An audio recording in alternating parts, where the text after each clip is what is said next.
One of our listeners asked about a great Mardi Gras story, and you didn't want to do that because your mom listens to the podcast, and all the Mardi Gras stories are just a little too much. So instead, how about a great New Orleans, night story from us at college? And that was from Maria DeOrio. People have been asking. We mentioned the tattoos we got in college, and I'll tell this story very quickly, or as quickly as I can. I don't know how much you remember of this.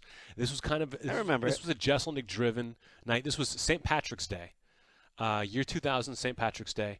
The last thing I remember, it's like the middle of the afternoon. I'd gone to like in New Orleans, they party for any reason, and I went to a St. Patrick's Day party where they're drinking green beer. It's like this big like block party.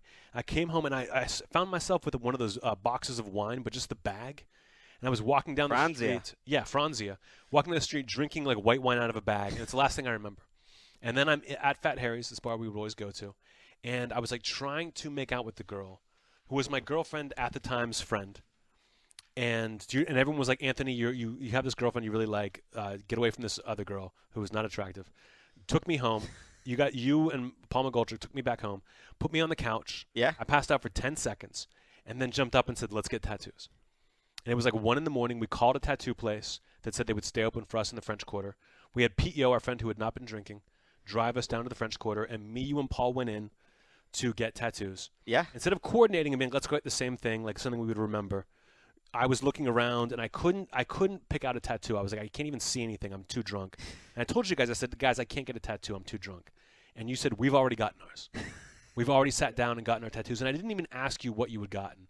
I was like, okay. And I was looking at like a giant book of angels. And you were like, Anthony, don't get an angel tattoo. I was like, okay, thanks. Turned around and saw this like dragon on the wall. And I was like, get that. And I was like, should I get it on my arm? And you guys are like, yes, get it on my arm. I love how like this is the crystal clear part of your memory is our reaction to you. You can't remember anything else, but it must be our fault that you. No, it's not your fault. I think you were just like, this was sweet. I don't think Paul and I are helping you out. No, I was like, is this cool? And you guys were like, yes, do it. Like, and we were all excited at the same time. Yeah. And if you get a tattoo or you get a piercing, there's an adrenaline that kicks in where you're just like, everything is great. I understand why people get addicted to them. We were fired up going down to. Yeah. So then I get this tattoo. And you're not supposed to get them when you're drunk, but these people did not care, the tattoo artists. And the next morning I woke up and was like, oh yeah, and I had to like take off the bandage to see what I had gotten. Like that's how drunk I was. I found out that you guys, I got like a dragon shape, like a Japanese dragon kind of Mortal Kombat looking thing on my shoulder, which I have since covered up. I have since got a tattoo cover up, which you have seen. Yeah. Which I will not give away. You've kind of to just the audience. accentuated it, essentially. But you've covered it It's up. not a dragon anymore. It's something completely different. I got a real artist to take care of it for me. Yeah, because this then- looked like a 16-year-old Yes. doing a Mortal Kombat imitation. Exactly. It was like at the time I thought it was kind of cool, and then I saw other people had the exact same tattoo. I was like, this is lame. And then you got. It looked like tell a people- seahorse is really what Yes. people would pick on it for you.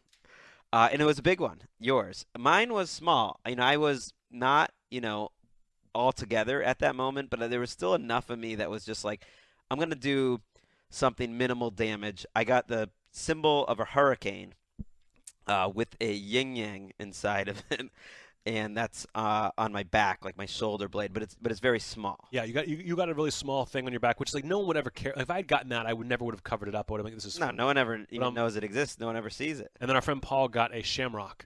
Paul McGoldrick got a shamrock, and then since what are the words he got put around it later on? It was some sort of Some country lyrics. Yeah, who knows?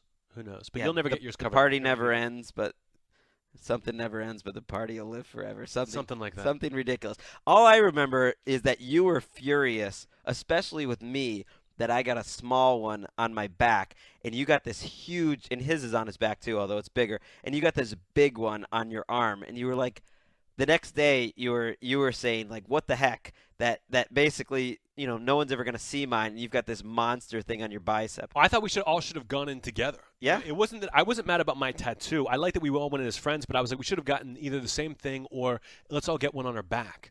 I felt left out and upset, and that's one of the